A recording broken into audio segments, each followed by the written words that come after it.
welcome you to the 2016-17 annual Nugent lecture. This is always a really nice occasion to bring the department together, students together, and a distinguished speaker from abroad. And this year we are very fortunate to have Dr. Esenbel returning to Queens. She was here 8 years ago. So those of us who were here then have very fond memories, and we're really pleased she's able to return. I will not be introducing her. I will leave that to my colleague, Dr. Saltzman. But I would like to welcome you, to let you know that after the talk there will be a reception which will happen here. So we hope you can all stay, and we'll have a chance to talk. And to thank those of you who have made this possible. First of all, the Beatrice Nugent bequest, without which we wouldn't be able to host talks like this. And second, I'd like to thank my colleagues Ariel and Adnan, who have running the speaker series this year and inviting our guests for this year and organizing this. And lastly, or not lastly, but also Cindy Fair, who I'm not sure, there she is, to thank her for all her work and the logistics and handling of this. And we'd also like to thank Diane, who has been helping us out with the posters and the advertisements for these talks. So I would like to turn it over now to Ariel, who will introduce our speaker. Thank you very much, Rebecca. And thank you all for coming toward the end of this semester. This normal programming was interrupted this year by a little event in the middle of July in Turkey.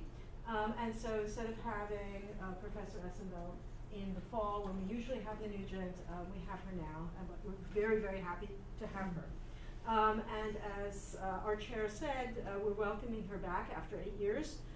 She was the Good Family International Fellow here, and she spent the entire year with us, and she made very good friendships and considers, I think, Kingston a second or third home of sorts. Yes. During that course of that year, she brought to completion one work, which was collected work of her essays called Japan, Turkey, and the World of Islam, which was published by Brill in 2011. And that's what she was working on, along with a long-standing project that she has going that dates back nearly 2 decades now, where she's looking at the long-term relations between the Islamic world and Japan, which predate World War I. And during that time, when she was here in 2008, 2009, she also, through the magic of the internet and calling, she was able to shepherd through Turkey's first Asian Studies Center, which was approved in 2009, and was a culmination of years and years of training in Japanese and promoting Asian studies, not just Japanese, but also Chinese language and South Asian studies within Turkey. And subsequently in 2012, they finally established an MA in Asian Studies. Professor Esenbel's work on Japan goes back to her undergraduate years that she spent in Japan, and then later her PhD at Columbia University. Her first work, first monograph that was published is Even the Gods Rebel, and it's about a peasant uprising in the Tokugawa period and involved extensive economic and social reconstruction on a very micro level. And that was published in 1999. Subsequently, she moved into this realm of transnational and comparative studies. She's published extensively articles and edited books, one of which was with a colleague, a Japanese colleague, Inaba Chiharu. And that book was comparative and transnational, as I said, The Rising Sun and the Turkish Crescent, New Perspectives on Japanese-Turkish Relations. Books have appeared in Turkish as well as in English. Her articles have appeared in Japan. And she's very well recognized in Japan. She's also curated major exhibits in Turkey. She's been interviewed and been part of documentaries that featured in Japanese television. Her many contributions to pedagogy within Turkey and in furthering Japanese-Turkish relations have been recognized several times by the Japanese government, And I actually flew in to be with her when she was kind of knighted by Japan and received the Order of the Rising Sun. And she was my foreign guest. Yes, and subsequently, she was recognized by the German government for her outstanding research and her contributions also to both research and pedagogy, and receiving a rare non-scientist who received a Humboldt Award, the Humboldt Foundation's George Forster Research Award in 2013.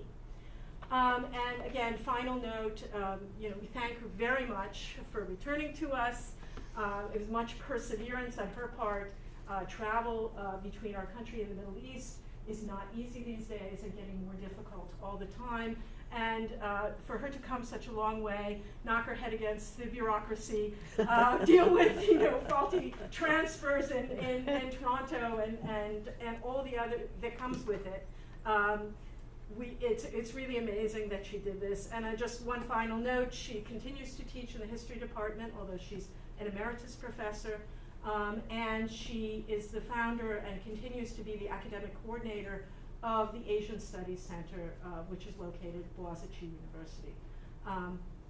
One more note, she also founded relations between this university and Turkey. Yes, we have an agreement. Yeah, we have an agreement thanks to her, and I'd like us all to give her a very warm welcome. Oh, thank you. Our Thank returning you. colleagues. It feels so good to be back home, literally. And these days, it's much appreciated because honestly, we're going through a period of insanity, I think. And so whenever you have a chance to sort of be in an environment of sanity, it's kind of like a privilege, a gift, sort of like, well, 1 week of sanity, good, I can kind of muster up energy to fight, somehow to survive when I go back home. But first I'd like to thank Beatrice Nugent for her generous bequest to the department that has made this lecture possible so that I could come. It's much appreciated. And I'd like to thank the History Department Chair, Rebecca Manley, a good friend from 2008, and every member of the departmental staff who helped make the arrangements, and of course my friend and colleagues, Adnan Hussein, who helped me again. He was kind enough to pick me up from the airport and has been very supportive. And of course, last but not least, my old friend and colleague from many, many years ago, Ariel Salzman. It's been her, I think, vision to mastermind these transnational contacts between my university, the institution here, but also, individual collaboration intellectually over many things. We don't, work in the same field, but doesn't matter. I mean, it's to Ariel that I always, sort of ask for a feedback whenever I come up with some kind of an idea, So anyway, thank you very much for making all of this possible. And fond memories of Queens, the department, Kingston. It's all rushed back suddenly in a couple of days that I've been here, so much appreciated. Now today what I'm going to do is I will not show a PowerPoint.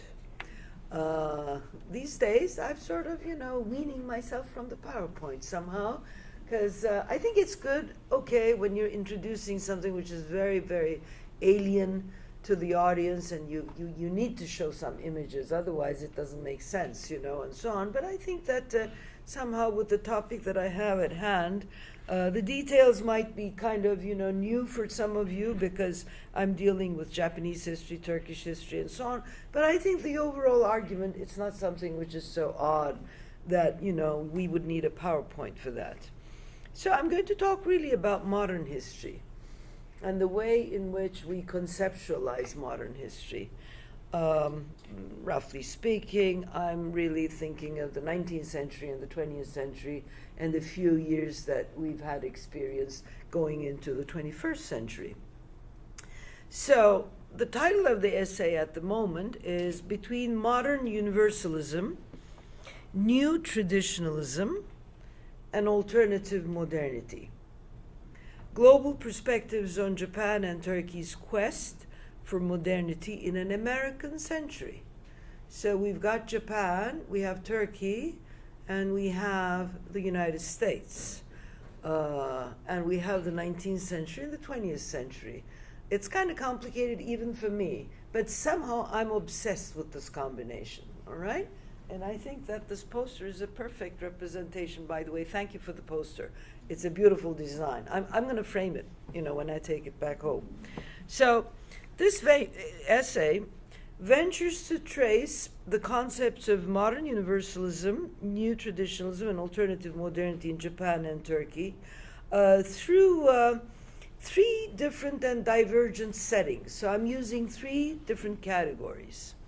The first one is the more familiar local intellectual and or sometimes academic debate on what was pre-modern and modern for the people who lived in these societies. The Japanese view of the self or the Turkish view of the self sometime in the 19th century, and then more important in hindsight, looking back and saying what went wrong or what went right, of your own trajectory of modernity.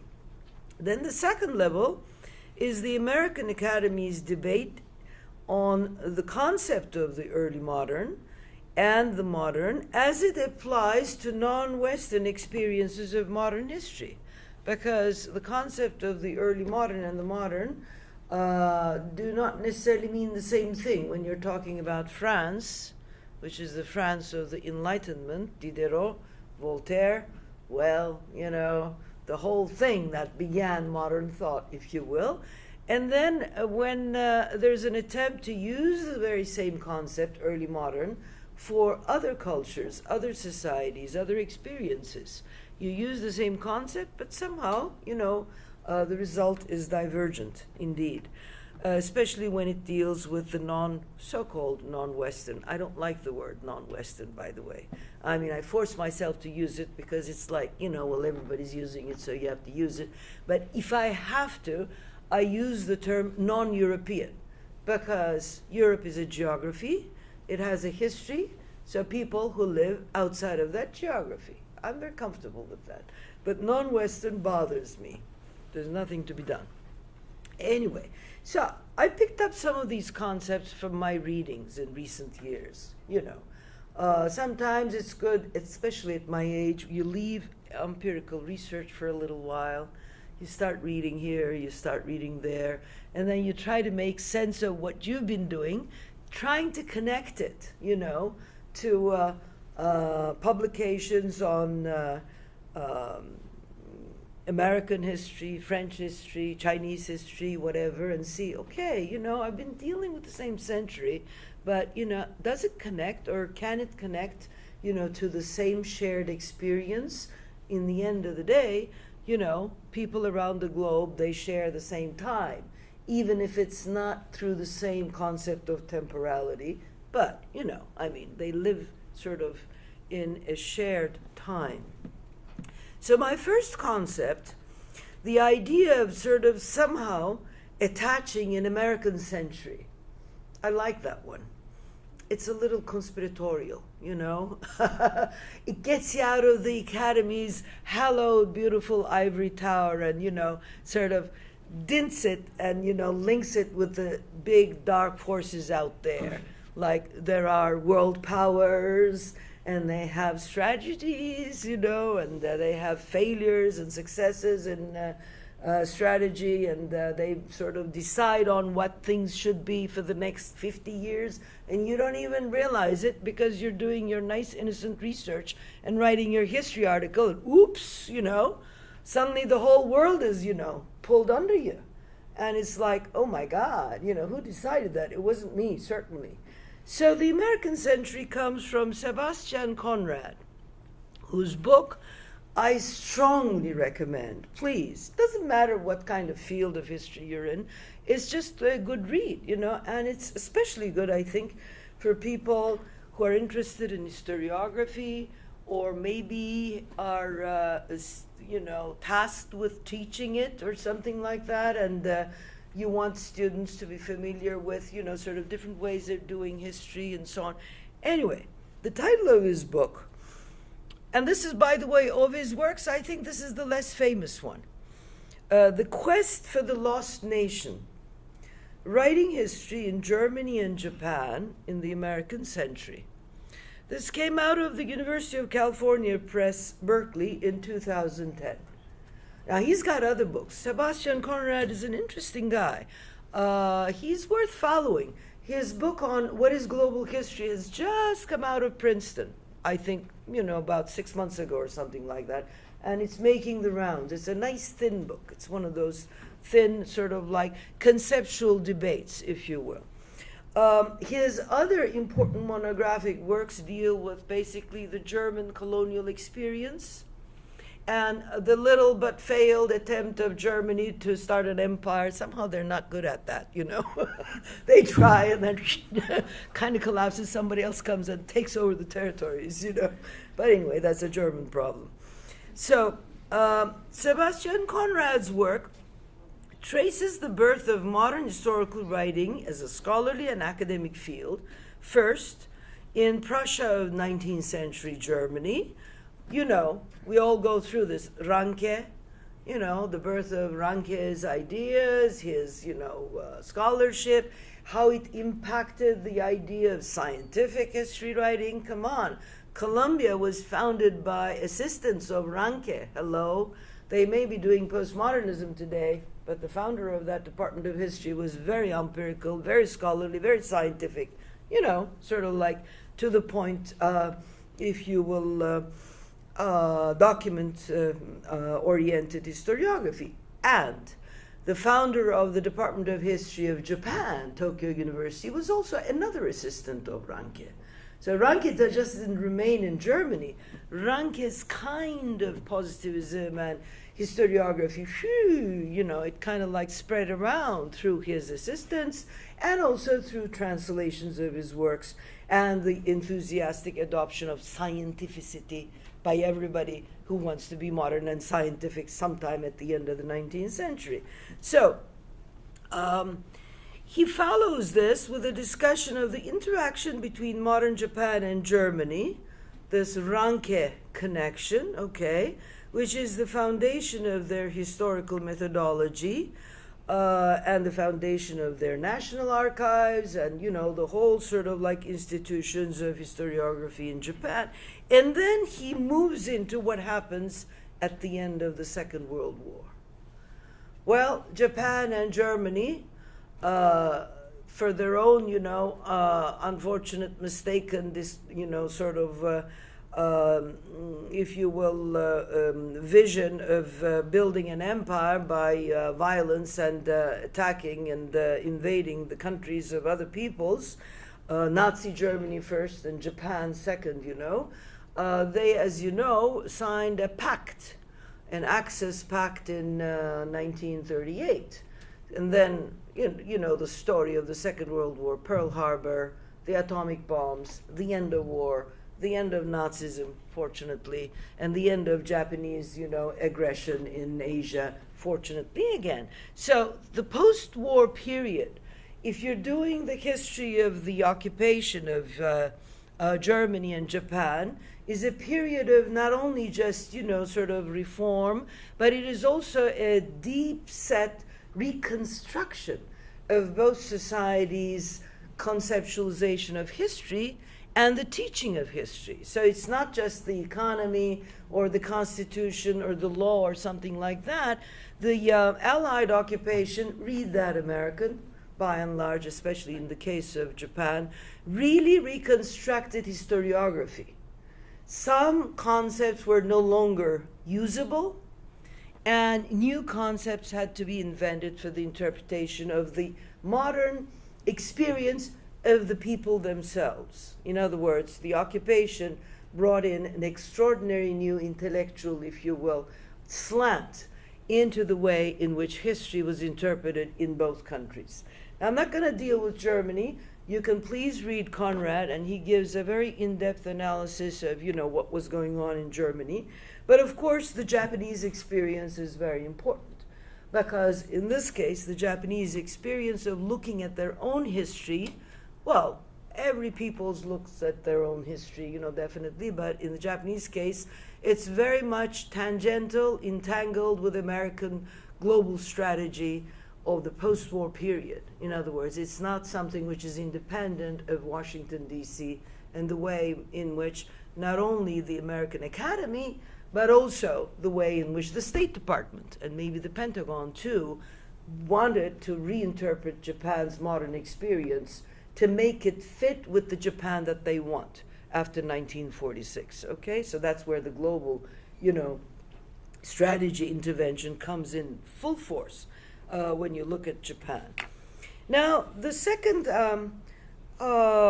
work that really has impressed me very much in the attempt to try to, go through these three different and divergent settings for the understanding of phases of modernity, if you will, in Japan and Turkey, is a book that came out quite recently, Samuel Moyn and Andrew Sartori's Global Intellectual History, 2013.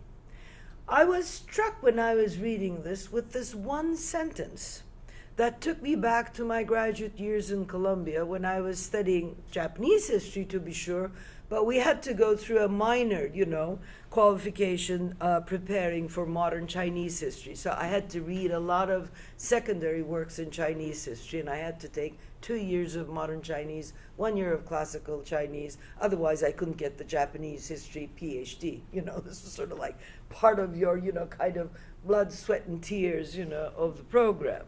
So it suddenly refreshed in my mind the book of Joseph Levinson. I'm sure Emily will remember and knows much better than I, this early pioneering research of the 1950s and 60s. Now, Levinson had made his mark because he came up with a volume called Liang Qichao and the Mind of Modern China. This is Harvard, 1953. Subsequently to be followed, I had to read this for the qualifying, that's why I remember their names, Confucian China and Its Modern Fate, a trilogy, Berkeley, University of California Press, 1968.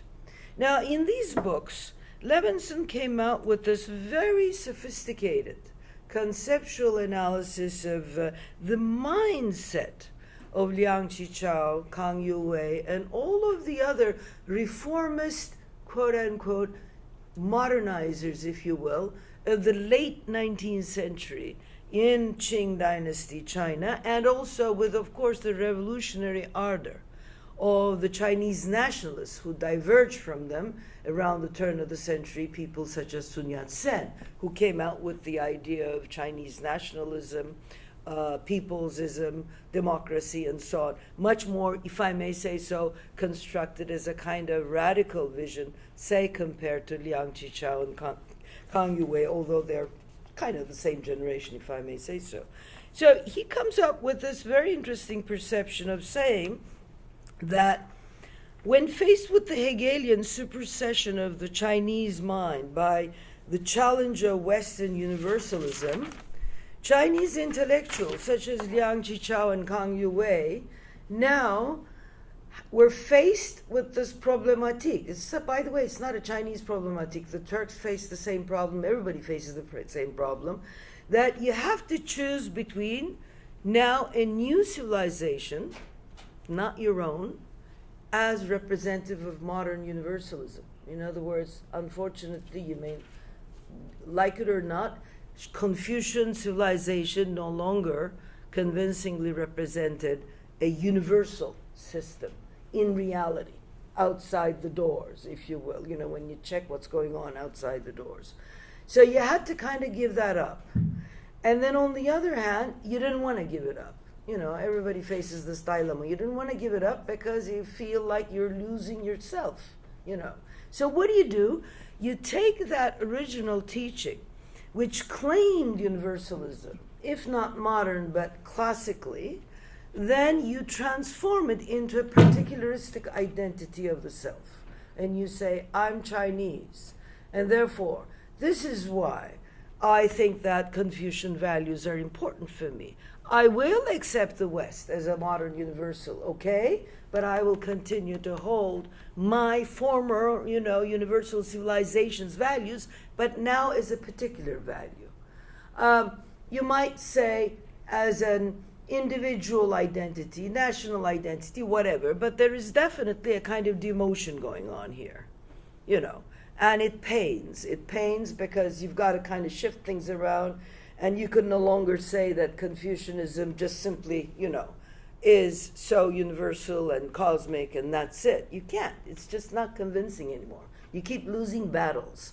You keep signing terrible treaties.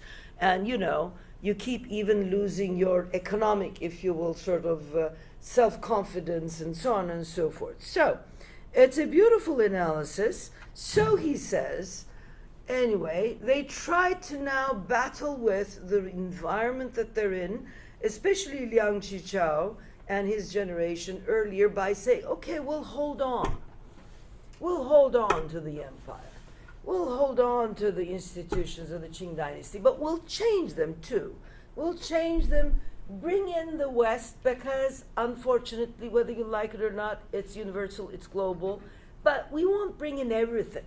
We'll keep our spirituality, we'll keep our values, and maybe we won't absolutely change everything. We'll change some things. Well, this is a perfect case of, what I call new traditionalism.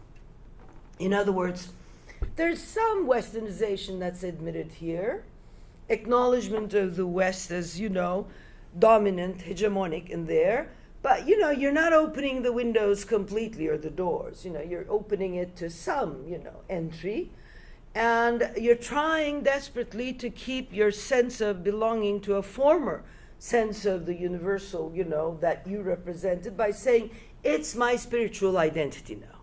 It's in my heart, okay? So, all kinds of dualistic arguments. These are very, popular in the 19th century of, Eastern spirit, Western technology. Eastern, culture, Western civilization, sort of play on the word of culture, local, civilization, global, that kind of stuff. And Orient, Occident. Simply a sense of duality. We'll make do with both. Somehow we'll manage with both. So, indeed, definitely, this is a very typical, I think, kind of experience that you find not just in, in this case, Turkey or Japan or China. You find it all over. You find it all over. People are, it's so general that you might even say this is the global reaction. Yes, we need to accept the West, but we need to accept the West, sort of like somehow combine it with our spiritual values, sort of a dualistic kind of thinking, The third concept, which I've added on, is what happens to peoples and their, leadership and elites after a while. The experiment with modern universalism, a sense of sort of like the West represents the modern, whether you like it or not, and it represents the universal, and then your experimentation with trying to bring in some of it and then somehow transforming what you have indigenously at home to be a particularized now, a smaller, if you will, portion of an identity, is after a while you see that there's now a third category in which, Japan and Turkey in this case, but, I could have probably included, maybe India or Southeast Asia or China easily into this, sentence, with maybe some differences, but they all went through similar debates and similar, anguish, if I may say so, throughout their modern history. And the third category is, alternative modernities. Nobody in the 19th century, may I remind you, wanted an alternative modernity, please. None of the Ottoman reformists, even the Japanese, and they're the most radical. I'm going to prove that to you. They're the most radical of all the bunch. They're the ones who go, modern, universal, and even their new traditionalism is kind of, I'll be honest with you, a little facile, compared to Liang Qichao's, heartfelt kind of like, I don't want to give up Confucianism, but I've got to, sort of like pain, pain, pain, Japanese didn't feel that much pain because they never identified with Confucianism that much either. Small little footnote there, The emperor is above the mandate of heaven. Never forget that. In Japanese Confucian arguments of the 17th and 18th century, those of you who are familiar with the Confucian idea of the mandate of heaven understand the implications of this. The Japanese emperor is never subject to heaven. Okay? So that means, it can come and go. I can just dump it when I want to, get a little bit of it back. A little situational there. Anyway, so the point is, the alternative modernity, even the Japanese didn't venture for that in the 19th century. Alternative modernity is an ambition very 20th century. It comes frequently in times of crisis, but also perhaps, connected to an extraordinary sense of swift self-confidence because of some success story. It could be a military victory or something, like you win in the battlefield. So what? You win some, you lose some, but then suddenly there's kind of like, oh my God, we're invincible. We defeated the Russians. We're making it kind of thing. That sort of thing. Look, come on. If the Russians had persisted 3 more months, and if they were not so demoralized because of the Cadet Party, the Bolshevik, the Menshevik, everybody at home, revolting against their own patrie, their own regime, the Japanese would have lost that war. They didn't have enough ammunition left. They knew this very well. They didn't have enough bullets left. 6 months, forget it. In 3 months, they would have catapulted, definitely. So that's why desperately they asked Teddy Roosevelt, please negotiate between us and St. Petersburg. And of course, the British and the Americans, they want to put down, downsize the Russians, say, all right, we'll do your bidding. So Treaty of Portsmouth. So this is not really a brilliant victory that people should be that proud of. It's a kind of, moment of, success. That's all there is. It couldn't have lasted any longer. Okay, having said that, the Japanese, unfortunately, or whatever reason that we want to, be concerned with this phase, I think they're the inventors of this concerted effort to complete your modernity project by alternative modernity. Okay?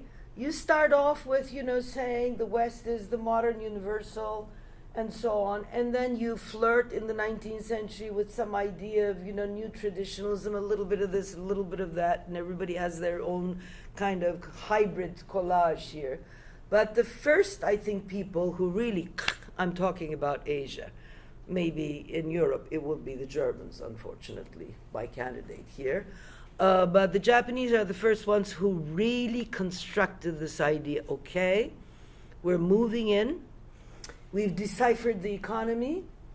We're getting the technology.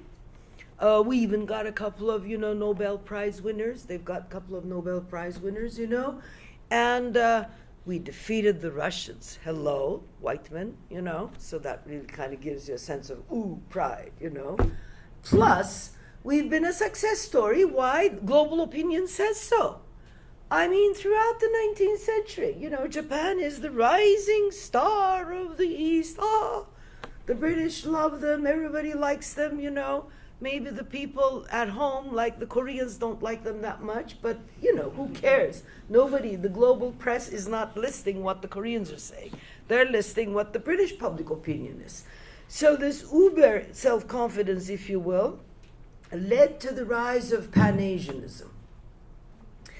Pan-Asianism, which, if you're familiar with the story, the narrative, is something which actually starts sometime in the late 19th century, but then it moves on slowly. It's a counter-elite ideology. In other words, nobody gives Pan-Asianists any serious public, if you will, light. I mean, they're not allowed to sort of push people around, with their ideas and so on and so forth, and they have to do the bidding of the government if necessary. So, in other words, they are the ideology and the intellectual vision of a counter elite who were born after the modernist, if you will, universalists, the Japanese, I would say, typically Meiji Restoration, 1868, 1890s. The West is the best. Those of you familiar a little bit with, Japan's modern history, Fukuzawa Yukichi, Enlightenment. The West is the enlightened, civilized, sort of civilization of the world. Everybody else is semi-civilized, if they are literate like the Chinese or, the Indian peoples because they have an ancient culture. But forget about the Africans. They're not at all civilized. So the argument throughout the early 19th century Meiji trajectory was Japan should just simply discard Oriental civilization because it's gone, finito, finished, it's not universal anymore, and literally dive. They use the character datsu, which is like you jump out, exit. We exit from Asia, It's like if this was Japan, this exit would be the character, So it's like we're exiting out of Asia and we're just diving into Europe, you see? So, in other words, the Japanese decided they're going to be the Asian modern Europeans, whether the Europeans like it or not. This is as militant as you can get, okay? So that vision led to a very pro-Western generation, extraordinarily pro-Western. The Minister of Education, Mori Arinori, he was educated in Amherst, actually, and he's the founder of national education in Japan, a very accomplished statesman. He argued that maybe we should just give up Japanese and adopt English as a national language. Why not?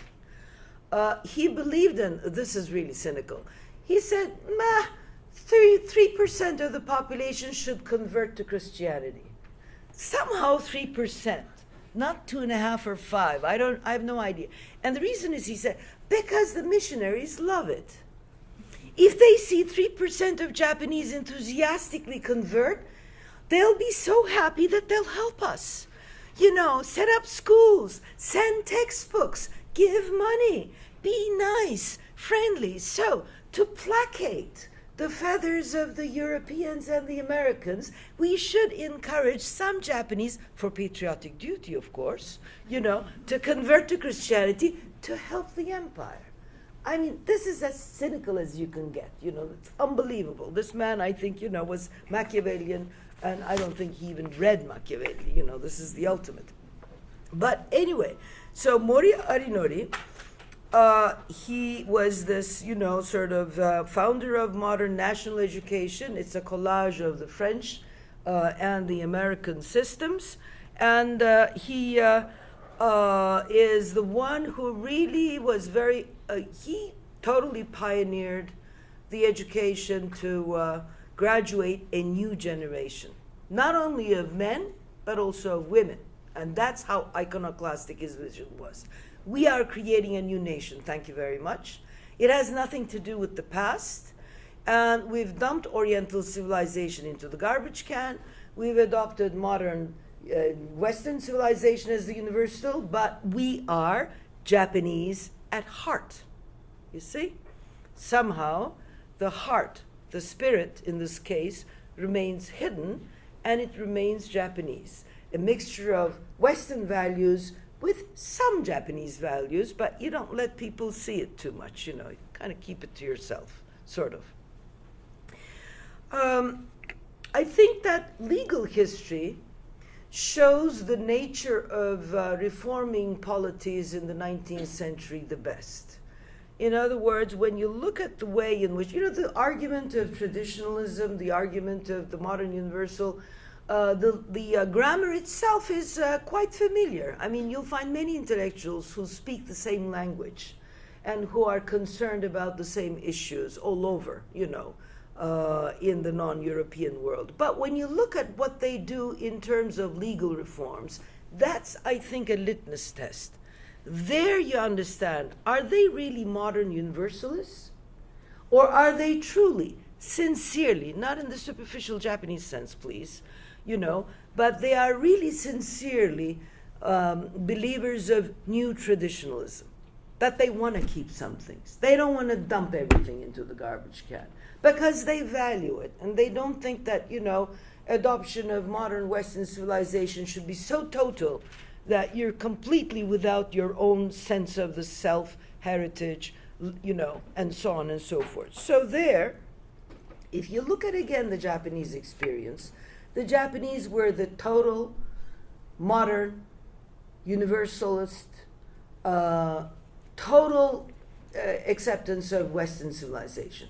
In other words, they may have advocated wearing the kimono at times for the sake of theatrical performance, or maybe introduce some, Japanized Confucian values into the national educational system, back behind the doors, kind of like late 19th century Carol Gluck, Japan's modern myths kind of thing, inventing it, Eric Hobsbawm, that kind of, analysis. But you look at their legal history.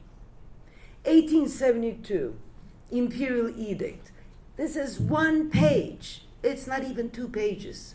It says, me, the emperor, I'm abolishing everything from the 7th century Taiho Code, literally borrowed from the Tang Dynasty, the Yoro Code, the Joi, code of the Kamakura Bakufu, the Bukesho Hatto of, Tokugawa shoguns, all of the codes from antiquity until 1872, listed, just names, saying this is all abolished, gone, finished. So 1873, Japan is a country that doesn't have any law. Literally, there is no law. All of the laws are abolished.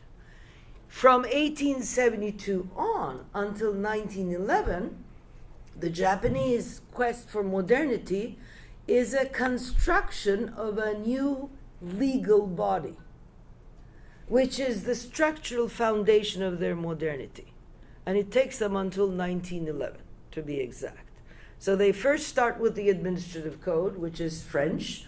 Now everybody uses the French code. The Ottomans use the French code. A lot of people. I know that Chulalongkorn in Thailand also partly used the French code. But partly.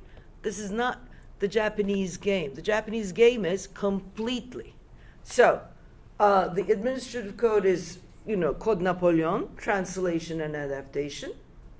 The commercial code is Italian and Belgian. And the Constitution is, with the help of German advisors invited to Tokyo, adapted from the Prussian Constitution of 1870s, the Bismarckian Constitution. So it's German. The Civil Code 1898 is, again, the German Civil Code, translated, adapted to Japan. They changed their international treaties. Here, the British help. In 1894, the Japanese managed to abolish extraterritoriality, which is the distinction of non-European polities, treaties with the Western world, as you know. They abolished mandatory tariffs, the inability of a sovereign nation to control the tariffs to protect their customs or their industries and so on, in 1911. So in other words, 1872, 1911, just look at Japan purely from a legal point of view. It's totally Europeanized. There is no one single institution left from somehow the customary law. I think the British look more traditionalist in comparison. At least their constitution is a tradition. It's customary. It wasn't written down. In Japan, everything is codified, modern style, and everything is Europeanized to the end. It's Europeanized to the end. So much so that the British decide on the Anglo-Japanese alliance of 1902 with the argument to the parliament back then saying, hey, some people were, against this, saying, Japanese and us allies, don't you think this is a little too exotic? Kind of like them over there, and they don't even look like us, But the argument was, look, They may look Asian to you, but that's very superficial. They're totally European. As far as their law is concerned, they're more European than other countries in Europe at that time, which was probably true. So this Europeanization argument is what got the Anglo-Japanese alliance, and it seems to me really reflective of what the Japanese meant. They may have advocated, as I said, I'm repeating myself, kimono for ladies in certain, cultural occasions where it was appropriate to project that national, sort of aesthetic identity, if you will. Yes, the emperor was on the throne, and yes, he was conducting the liturgy associated with the sun goddess, which is a nativist cult, now catapulted to the position of being a kind of national spiritual ideology. They looked at the Germans for this. They discussed it with, the German legal experts who said you need some kind of spirituality, you need some kind of mythical kind of, inspiration for a constitution. You can't just say, I'm decided to give you a constitution, period.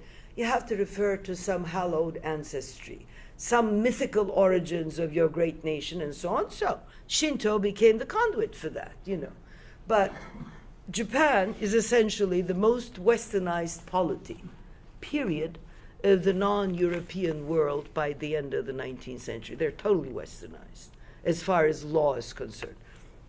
Now, I always compare this situation, say, with the most, I think, perhaps sincere new traditionalist experiment in the 19th century, and that of the Ottoman Turks. In comparison, they don't want to give up their Shariat completely. Besides, the Greeks wouldn't allow them to give up the Greek Orthodox teaching either. So it's not just a question of Islam versus something, Or the Jewish community doesn't want to give up the rights to, determine family law according to the teaching of the, community itself. So the Ottomans, being in this multicultural, multi-ethnic milieu, the traditions and so on and so forth, truly, when you look at their reform movement of the 19th century, yes, they do argue that definitely contemporary universal is in the hands of the West. That's it. So we have to adopt Western institutions. We have to start with the military because we keep losing wars. Not a good idea if you want to keep an empire, So they start with military, westernization, modernization. They start with new institutions, even a new attire for gentlemen, and women at home were wearing Western dress and so on and so forth. This kind of, like what everybody else is doing. But when it came to, for example, the transformation of the legal code, okay, the Italian code was adapted for commercial reasons.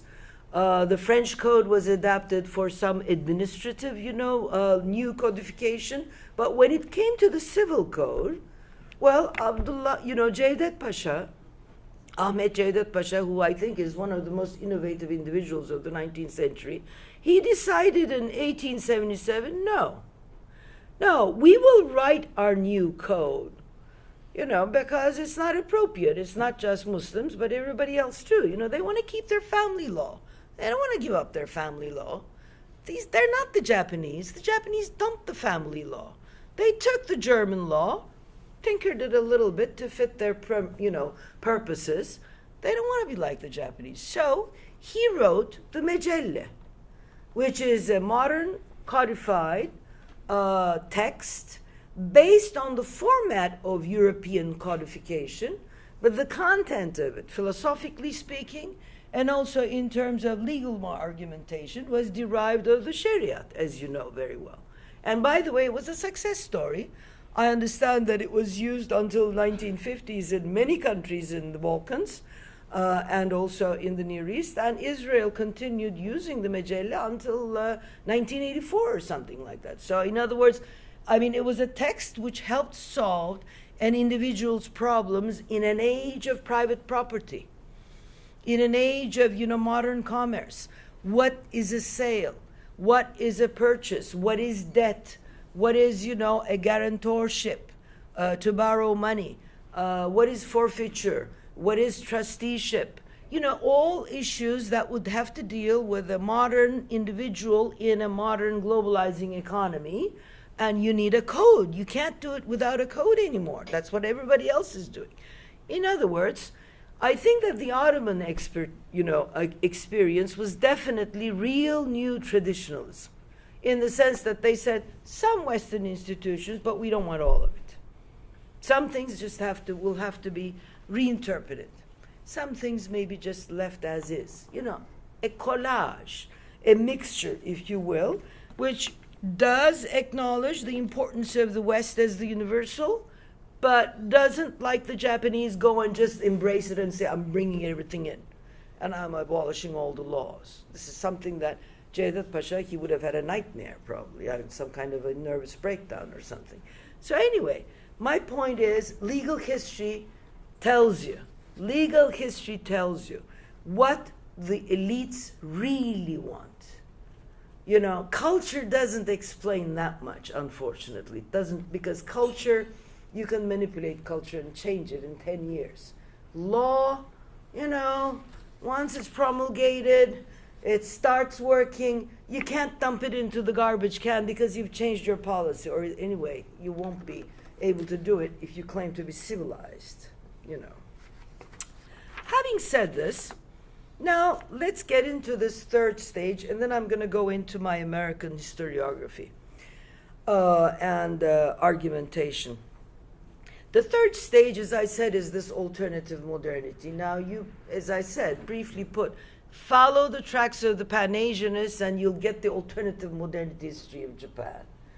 1931, occupation of Manchuria, it's by these alternative modernity officers of Guangdong Army.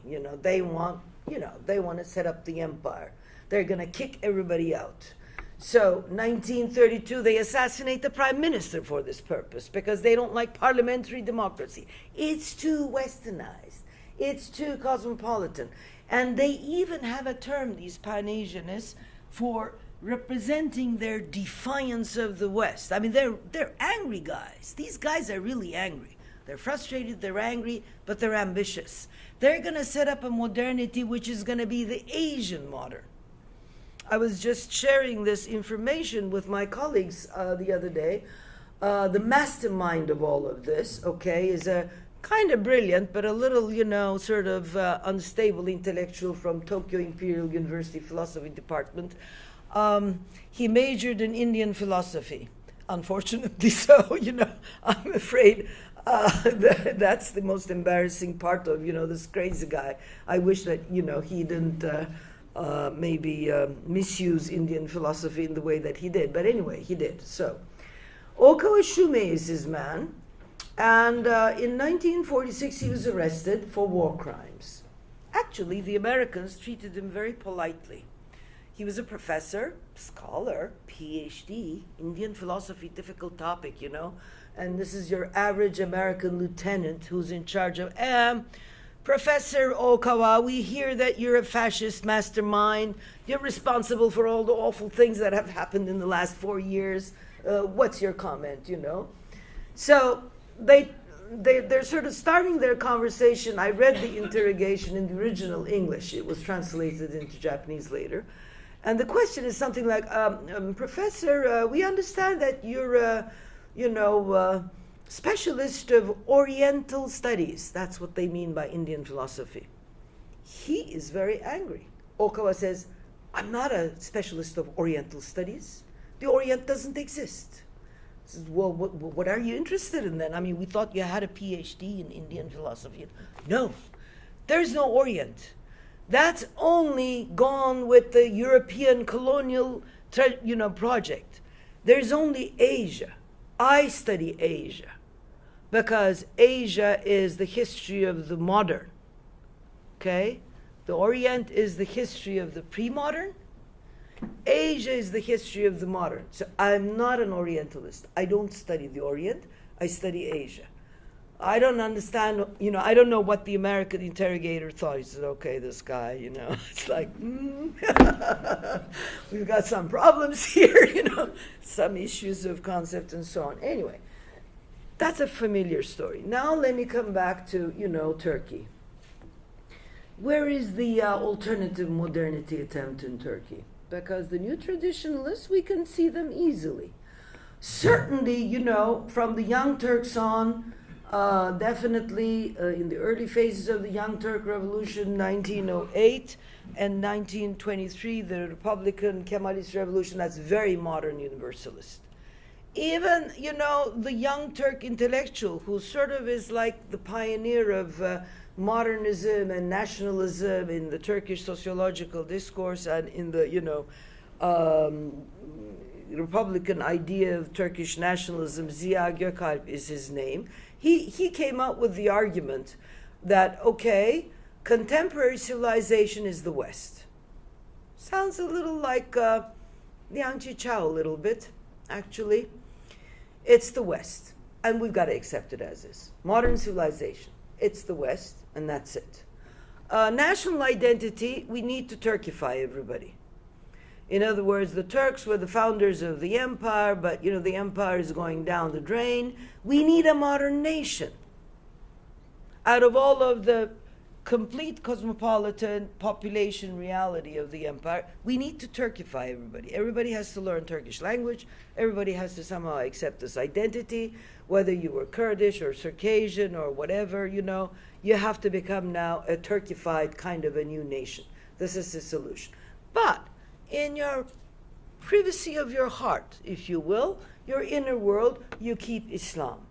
Because people need spirituality, they need social norms, they need ethics for the cohesion of society. So Islam is now relegated to a particularistic, almost personal, individual identity. It's no longer claiming a universal civilizational identity in this, you know, argumentation. So those are the modern universals.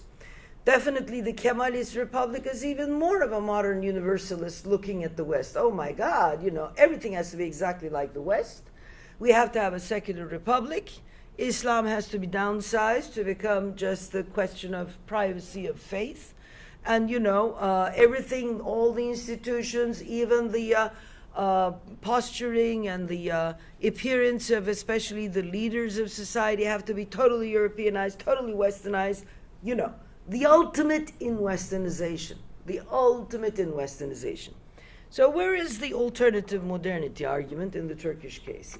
I think it's more hidden, fortunately, compared to the Japanese, because in my opinion, it starts with, curiously enough, the leftist movement of the 60s and the 70s that resulted in being very critical of the Republican kind of failed modernity, they thought, economic failure, because we didn't quite complete the Industrial Revolution. You see, it was a kind of half-baked sort of attempt. Per capita income was still very low. The political, you know, constitutionalism of the period was a series of interventions by the Turkish military to doctor it this way or that way and so on. So the leftist revolutionaries are the first ones who came up with this idea, well, we need an alternative modernity and it's going to be the revolution. Down with the republic, sorry.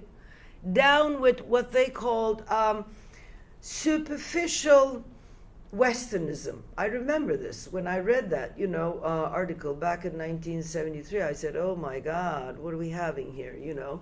Superficial Westernism, they called it sort of dress attire Westernism. You dress Western, you talk Western, you look Western, and you think that's Westernization. They said, well, dump with it all, you know? We're going to search for some kind of alternative modernity. It's a very leftist kind of, you know, sort of rhetoric of the 70s. But then the second phase actually became more overt and more nationalist oriented, and if I may say so, more conservative in its orientation, especially in terms of politics, was the 1980 coup d'etat, which said, total Westernization, I'm sorry. This has been very dangerous because people have been becoming too individualistic. We have leftists running around the place. We have too many liberals running around the place. So we need a Turkish Islamic synthesis as the bases of the republic. It's no longer going to be completely European and Western. as had been the claim of the earlier elites during the foundational years of the Republic. So, in other words, it's going to be sort of like more Turkish and more Islamic. For example, the percentage of teaching European history in high schools was reduced from 50% down to 10%. I remember my daughter's, introduction to mathematics, which before would have extensively discussed Greek mathematics. The Greeks got only 2 sentences. And in philosophy, a comment such as, they had a philosopher named Aristotle. He was just walking around, that kind of stuff. So this very concerted effort to reduce, the teaching of Western civilization, Western history, Western, history, first of all, in secondary education. This was one big, development compared to, say, for example, when I had been studying in elementary school, where it was kind of almost like 50-50, I would suggest. Second, as a result of this, much more of a kind of sort of emphasis on Turkishness, emphasis on the Islamic culture of Turkey, more buttons were pressed along this line for some time. But then I think the final and the most important, if you will, surge of alternative modernities is after 2002.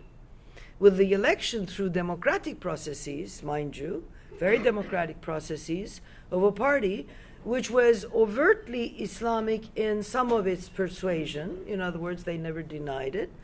But then since 2010, I think what has happened is that for the first time in Turkish history, we're getting our alternative modernity. Full scale. And we're going through with it. In other words, this first became apparent in foreign policy, where the normally American and Western orientation of foreign policy suddenly shifted, causing a clash with Israel. If you should remember the humanitarian boat,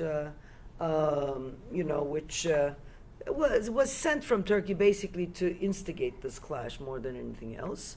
And truly, the discourse of we can now form an alternative modernity through being the leaders of the Islamic world and being the leaders of the Middle East, because Turkey is relatively more modern. It has some capital, some kind of, financial means, at least back then it seemed that way, so that, we don't need the West anymore. We don't need Europe, even though it was this government that formally had made the application for the European Union candidacy to become a member of the European Union. Somehow, some things shifted very quickly, to my personal surprise. And then I started reading stuff that I don't necessarily agree with, but you got to read, all kinds of articles, all kinds of, journals and stuff like that. And suddenly I saw, oh my God, I know this grammar. This grammar is 1930s Pan-Asianism Japan, except that take out Asia, put in Islam. But it's the same grammar. It's the same anger. It's the same resentment. It's the same, we're going to let you, have it for having mistreated us, for being, sort of like so imperialist and colonialist in the past and so on and so forth. Even the kind of cultural critique. Now this, I think, is really fantastic, because back in the 30s in Japan, when the Japanese Pan-Asianists were really hitting hard at Westernization through its cultural